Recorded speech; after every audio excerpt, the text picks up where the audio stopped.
ಮಂಡ್ಯ ಜಿಲ್ಲೆ ಶ್ರೀರಂಗಪಟ್ಟಣ ತಾಲೂಕು TMS ಗ್ರಾಮದವರು. ನಮ್ಮ ಅಣ್ಣ ಬಂದು HB ಶಂಕರ್ ಅಂದ್ಬಿಟ್ಟು APMC ದಲ್ಲಾಳಿ. ಅವರು ಒಂದು ಅಂಗಡಿ ಮಳಿಗೆ ತಗೊಂಡಿದ್ದಾಗ ಅದ್ರ ಮೇಲೆ 2016ನೇ ಇಸ್ವಿಯಲ್ಲಿ ಲೋನ್ ತಗೊಂಡಿದ್ದಾರೆ. IDFC 20 ಲಕ್ಷ ಲೋನ್ ತಗೊಂಡಿರ್ತಾರೆ. ಅವ್ರು ತೀರೋಗೋವರೆಗೂ 2020 ಆಗಸ್ಟ್ ಸೆಪ್ಟೆಂಬರ್ 5ನೇ ತಾರೀಕುವರೆಗೂ ಕರೋನಾ ಟೈಮ್ನಲ್ಲೂ ಕೂಡ ಒಂದು ಲ್ಯಾಪ್ಸ್ ಆಗದಂಗೆ ಲೋನ್ ರಿಕವರಿ ಕಟ್ಟಿದ್ದಾರೆ. ಆದ್ರೆ ತೀರೋದ್ಮೇಲೆ ನಾವು ಬಂದು ಏನು ಮಾಡ್ತೀವಿ, ಒಂದು ಕೇಳ್ತೀವಿ, ಹಿಂಗೆ ಅವ್ರು ತೀರೋಗಿದ್ದಾರೆ, ನಿಮ್ದು ಏನಿದೆ ಅಂತ ನಾವು ಕೇಳ್ಕೊಂಡಾಗ ಇವರು ದುಡ್ಡು ಕಟ್ಕೊಂಡು ಹೋಗ್ತಾರೆ, ಮಾತಾಡೋಣ ಅಂತಾರೆ. ಸರ್ ಅವರೇ ಇಲ್ದವ್ರು ಹೆಂಗೆ ದುಡ್ಡು ಕಟ್ಟೋದು ಅಂತಂದಾಗ ಒಂದು ಇನ್ಶೂರೆನ್ಸ್ ಇದೆ, ಸಣ್ಣ ಅಮೌಂಟ್ ಇನ್ಶೂರೆನ್ಸು. ನೀವು ಅದು 2,10,000 ಕಟ್ಟಿದ್ರೆ ನಾವು NOC ಕೊಡ್ತೀವಿ ಅಂತೇಳಿ 2,10,000 ಕಟ್ಟಿ ಅದಕ್ಕೆ ವೋಚರ್ ಕೊಟ್ಟು NOC ಕೊಡ್ತಾರೆ. NOC ಕೊಟ್ಟಾದಂಥ ಸ್ವಲ್ಪ ದಿನಕ್ಕೆ ಇದು 7.5 ಲಕ್ಷ ತಗೊಂಡ್ರೋದು. ಅದ್ರ ಮೇಲೆ ಇದು 20 ಲಕ್ಷದ ಬ್ಯಾಲೆನ್ಸ್ ಇದೆ, ಅದ್ರದ್ದು ನೀವು ಕಟ್ಕೊಡಿ ಅಂತ ಕೇಳ್ತಾರೆ. ನಾವು ಹೇಳ್ತೀವಿ 2016ರಿಂದ 2020ರವರೆಗೆ ಒಂದು ತಿಂಗಳು ಲ್ಯಾಪ್ಸ್ ಆಗ್ದಂಗೆ ಶಂಕರ್ ಅವರು ದಿವಂಗತರಾಗೋವರೆಗೂ ಯಾವ ಕರೋನಾ ಟೈಮಲ್ಲೂ ಕೂಡ ನಿಮಗೆ ಲ್ಯಾಪ್ಸ್ ಮಾಡ್ದಂಗೆ ಕಟ್ಕೊಟ್ಟಿದ್ದಾರೆ. ಅವ್ರು ತೀರೋದ್ಮೇಲೆ ತೊಂದರೆ ಆಗಿದೆ, ನೀವು ಅದು ವಿಮಾ ಹಾಕ್ತಿರಲಿ ಮತ್ತೆ ಕಡಿಮೆ ಮಾಡಿ ಕಟ್ಟಿಸ್ಕೊಳ್ಳಿ ಅಂತ ಹೇಳಿದ್ರೆ ಬರೀ ನೋಟಿಸ್ ಕೊಡ್ತಾರೆ, ಹರಾಜು ನೋಟಿಸ್ ಅಂತ ತಂದು ಅಂಟಿಸ್ತಾರೆ ಮಾರ್ಕೆಟ್ಗೆ. ಕಿರುಳುಗಳನ್ನೇ ಕೊಡ್ತಾ ಇದ್ದೀರಿ ಹೊರತು ಯಾರು ಸಂದೇಶಿಯಾಗಿ ಮಾತಾಡಲ್ಲ. ಇದು ತೊಂದರೆ ಆಗಿರೋದ್ರಿಂದ ನಾವು ಪ್ರತಿಭಟನೆಗೆ ಬಂದಿದ್ದೀವಿ. ನಾವು ಇಲ್ಲಿವರೆಗೂ ಈ ಆಫೀಸ್ಗೆ ಸುಮಾರು ಒಂದು 25 ಸಲ ಭೇಟಿ ಕೊಟ್ಟಿದ್ದೀವಿ. ಯಾವಾಗಲೂ ಅಷ್ಟೇ ನಮಗೇನೋ ರೆಸ್ಪಾನ್ಸ್ ಮಾಡ್ತಾಯಿಲ್ಲ, ಮೇಲಿಂದ ನಮಗೇನೋ ರೆಸ್ಪಾನ್ಸ್ ಮಾಡ್ತಾಯಿಲ್ಲ. ಮುಂದಕ್ಕೆ ಹಾಕೋದು ನಿಮ್ಗೆ ಏನಾಗಬೇಕು ಅಂತ ಸರ್ ಸಾಲ NOC ಕೊಡಬೇಕು ಸರ್. ಈಗ ಅವ್ರು ತೀರೋಗೋವರೆಗೂ ಒಂದು ತಿಂಗಳು ಲ್ಯಾಪ್ಸ್ ಆಗಿಲ್ಲ. ನೀವು ತೆಗೆಸ್ ನೋಡಿರ್ಬೇಕಾರೆ ಅವ್ರ ಹತ್ರ ಚಾರ್ಟು. ಈಗ ಕರೋನಾ ಟೈಮಲ್ಲಿ ಸರ್ಕಾರನೇ ರಿಯಾಯಿತಿ ತಿಂಗಳಿಗೆ ಎಷ್ಟು ಕಟ್ತಾ ಇದ್ರು? 35,000 ರೂಪಾಯಿ ತಿಂಗಳಿಗೆ ಸರ್. ಸರ್ಕಾರ ನಮ್ಮದು ಕರೋನಾ ಟೈಮ್ನಲ್ಲಿ ಸರ್ಕಾರನೇ ರಿಯಾಯಿತಿ ಕೊಟ್ಟಿದ್ರು ನಮ್ಮ ಅಣ್ಣ ಇಟ್ಕೊಂಡಿಲ್ಲ, ಅದನ್ನು ಪೇ ಮಾಡ್ಕೊಂಡು ಬಂದಿದ್ದಾರೆ. ಕರೋನಾ ಟೈಮಲ್ಲೂ ಒಂದು ಚೆಕ್ ಬೌನ್ಸು ಕೂಡ ಮಾಡ್ಕೊಂಡಿಲ್ಲ ಅವ್ರು ತೀರೋದ್ಮೇಲೆ ಹೀಗಾಗಿದೆ. 2,10,000 ರೂಪಾಯಿ ನಾನು ಕಟ್ಕೊಟ್ಟಿದ್ದೀನಿ. ಕಟ್ಕೊಟ್ಟಿರೋದಕ್ಕೆ ಒಂದು NOC ಕೊಟ್ಟಿದ್ದಾರೆ, ಅದನ್ನು ಸಬ್ಮಿಟ್ ಮಾಡಿದ್ದೀನಿ ಈಗ ನಿಮ್ಮ ಹತ್ರ. ಅದಾದಮೇಲೆ ಮತ್ತೆ ಇನ್ನೊಂದು 20 ಲಕ್ಷಕ್ಕೆ ಅದು ಕಟ್ಟಿದ್ದಾರೆ. ನೀವು ಇನ್ನೂ ಬಾಕಿ ಕಟ್ಟಲೇಬೇಕು. ಬಡ್ಡಿ ಅಷ್ಟೆಲ್ಲ 40 ಲಕ್ಷ ಇದೆ. ನೀವು ಈಗ ಬರೀ 15 ಲಕ್ಷ ಕಟ್ಟಿದ್ದಾರೆ, ಇನ್ನೂ 25 ಲಕ್ಷ ಕಟ್ಕೊಡ್ಬೇಕು ಅಂತ ಗಲಾಟೆ ಮಾಡ್ತೀವಿ. ಯಾರು ಮ್ಯಾನೇಜರ್ ಇದ್ರಾಗ ಸರ್? ಈಗ 3ನೇವ್ರು ಬಂದಿದ್ದಾರೆ ಸರ್. ಫಸ್ಟ್ ಧನಂಜಯರ್ ಅನ್ನೋರು ಒಬ್ರು ಬಂದರು.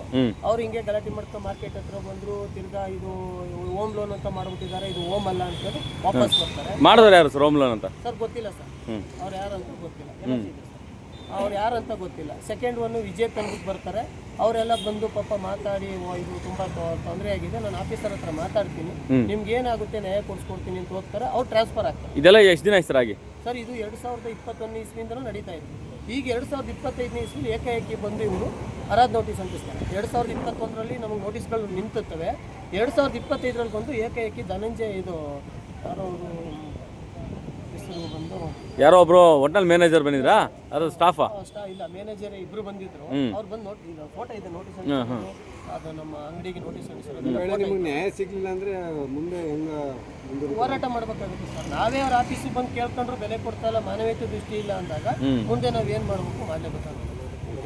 ಅದು ನಮ್ಮ ಕೂಡ ಈಗ ತಮ್ಮ ಹೆಂಡತಿ ಇದ್ದಾರೆ, ಅವ್ರು ಚಿಕ್ಕ ವಯಸ್ಸು, ಈಗ 35 ಹೆಂಡತಿ ಇದ್ದಾರೆ. ಅವ್ರು ತಿರೋದಾಗ 42 ವರ್ಷ. ನಮ್ಮ ಅಣ್ಣ ತುಂಬ ಆ್ಯಕ್ಟಿವ್ ಪರ್ಸನ್ನು, ತುಂಬ ಇದಾಗೂ ಕಟ್ಕೊಂಡು ಬಂದಿದ್ದಾರೆ.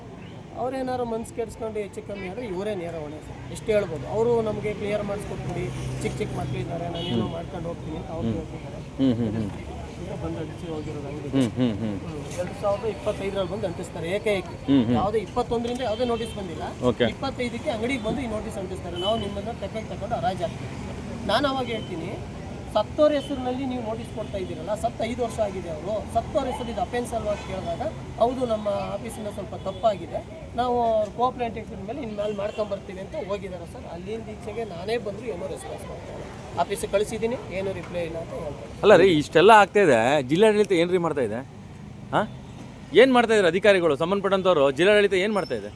ಅದೇ ಸರ್, ನಾವು ಯಾರು ಪರವಾಗಿದ್ದಾರೆ ರೀ? ನಾವೇ ಅಲ್ದು ಸುಸ್ತಾಗಿದ್ದೀವಿ ಸರ್.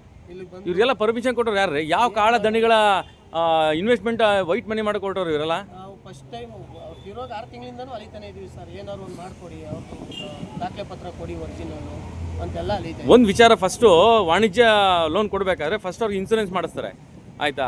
ಇನ್ ಕೇಸ್ ಇನ್ಸೂರೆನ್ಸ್ ಮಾಡಿಸಿಲ್ಲ ಅಂದ್ರೆ ಇದೆಲ್ಲ ಸಮಸ್ಯೆಗಳಾಗುತ್ತೆ. ಅವ್ರು ಮಾಡಿದ್ರೆ ತಪ್ಪು ಅವ್ರದ್ದಲ್ವಾ? ಅಥವಾ ಇನ್ಸೂರೆನ್ಸ್ ಮಾಡಿಸಿ ಯಾವ್ದನ್ನ ಇದಂತ ಮ್ಯಾನೇಜರ್ ಏನ ಸಮಸ್ಯೆನಾ? ಕಳ್ಳರಾಗಿದ್ರೆ ಇವರು ಕ್ರಮ ಕೈಗೊಳ್ಳಿ ಸರ್, ನಾನು ಒಪ್ಕೊಂತೀನಿ. ಅವರು 4 ವರ್ಷ ಸರ್ ಒಂದು ಡ್ಯೂ ಇಟ್ಟಿಲ್ಲ. ಕರೋನಾ ಟೈಮಲ್ಲೂ ಕೂಡ ಅವ್ರು ಡ್ಯೂ ಇಟ್ಟಿಲ್ಲ. ಅಷ್ಟು ಕ್ಲೀನಾಗಿ ಕಟ್ಕೊಂಬಂದಿದ್ದಾರೆ. ಅವ್ರ ಹತ್ರನೇ ದಾಖಲಾತಿ ಇದೆ, ಬೇಕಾದ್ರೆ ತೆಗೆದು ನೋಡಲಿ, ಬೇಕಾದ್ರೆ ನಿಮಗೆ ಬೇಕಾದ್ರೂ ಕೊಡ್ತೀನಿ, ಅವರೇ ಕೊಟ್ಟಿದ್ದಾರೆ. ಕರೋನಾ ಟೈಮಲ್ಲೂ ಕೂಡ ಒಂದು ಲ್ಯಾಪ್ಸ್ ಆಗಿಲ್ಲ. ಅಷ್ಟು ನೀಟಾಗಿ ಅವ್ರು ಮೇಂಟೈನ್ ಮಾಡ್ಕೊಂಡು ಬಂದಿದ್ದಾರೆ. ನಮ್ಮ ಒಂದು ದುರಾದೃಷ್ಟ ಅವರು ಕಳ್ಕೊಂಡಿದ್ದೀವಿ. ನಮ್ಗೇನು ಗೊತ್ತಿರಲಿಲ್ಲ. ಈಗ ಬಂದು ಕೇಳ್ತಾ ಇದ್ವಿ, ಇವ್ರು ಯಾವುದೋ ರೆಸ್ಪಾನ್ಸ್ ಮಾಡ್ತಾರೆ, ಸುಮ್ಮನೆ ಕಿರುಕುಳ ಕೊಡ್ತಾರೆ. ಎಷ್ಟು ಬೆಲೆ ಬಾಳುತ್ತೆ ಆ ಒಂದು ವಾಣಿಜ್ಯ ಮಳಿಗೆ ಸರ್? ಅದು ನಾವು ತಗೊಂಡಾಗ 40 ಲಕ್ಷ ಸರ್. 40 ಲಕ್ಷಕ್ಕೆ 20 ಲಕ್ಷ ಲೋನ್ ಕೊಡ್ತೀವಿ. ಅದು 10 ವರ್ಷದವರೆಗೆ ಇನ್ನೂ ಅದು ಮಾರ್ಕೆಟ್ APMC ಯಾರ್ಡ್ ಹೆಸರಲ್ಲೇ ಇದೆ. ನಮಗೆ ಇನ್ನೂ ಖಾತೆ ಆಗಿಲ್ಲ ಸರ್. ಅದು 10 ವರ್ಷದವರೆಗೂ ಖಾತೆ ಆಗಲ್ಲ. 10 ವರ್ಷಕ್ಕೂ ಮುಂಚೆ ನಮ್ಮ ಅಣ್ಣ ತೀರೋಗಿರೋದ್ರಿಂದ ಇದು NOC ಬೇಕು ಇಲ್ಲಿ ಆಫೀಸ್ನೂ ಅಂದ್ಬಿಟ್ಟು ಅವ್ರು ಇನ್ನೂ ಖಾತೆನೂ ಮಾಡ್ಕೊಟ್ಟಿಲ್ಲ ಸರ್. ಹಂಗೆ ಬಿದ್ದಿದೆ ಅದು APMC ಕಾಯ್ದೆಯಲ್ಲಿ. ಅದೆಲ್ಲ ಗೊತ್ತಿರಲಿಲ್ಲ ಲೋನ್ ಮಾಡ್ಬೇಕಾದ್ರೆ? ಗೊತ್ತಿಲ್ಲ ಸರ್, ಅದು ಓಕೆ ಸರ್. ಅದ್ರ ಬಗ್ಗೆ idea. Okay okay okay okay